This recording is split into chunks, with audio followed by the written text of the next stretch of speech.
मध्ये सुनेत्रा पवार विरुद्ध सुप्रिया सुळे अशी जर लढत झाली तर सुनेत्रा पवार जे आहेत ते विजय होतील अशी प्रतिक्रिया विजय बापू शिवतारेंनी दिल्याचं पाहायला मिळतं। Camera person Sushant Soni, Pradeep Kapse, TV9 Marathi, Saswad, Purandar. तर शिंदे फडणवीसांनी आश्वासन दिलेलं आहे। विजय शिवतारे यांनी बारामती लोकसभा मतदारसंघातून त्यानंतर माघार घेतलेली आहे। पदाधिकाऱ्यांसोबत झालेल्या बैठकीत निवडणूक न लढण्याचा निर्णय आपण घेतलेला आहे। शिंदे फडणवीसांनी आश्वासन दिल्यानं निवडणूक न लढण्याचा निर्णय घेतला आहे। मी ऐकतच नाही, त्यावेळेस माझ्यावर मुख्यमंत्री रागावले सुद्धा एकदा, पण तरी मी निघून आलो। आणि मग खदगावकरांचा एक फोन मला वाटते 26 तारखेला मला आला।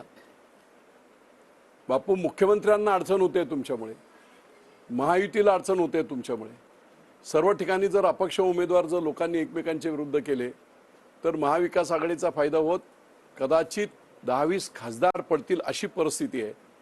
आणि त्यामुळे आपल्याला आपल्या मुख्यमंत्र्यांना सांभाळायचं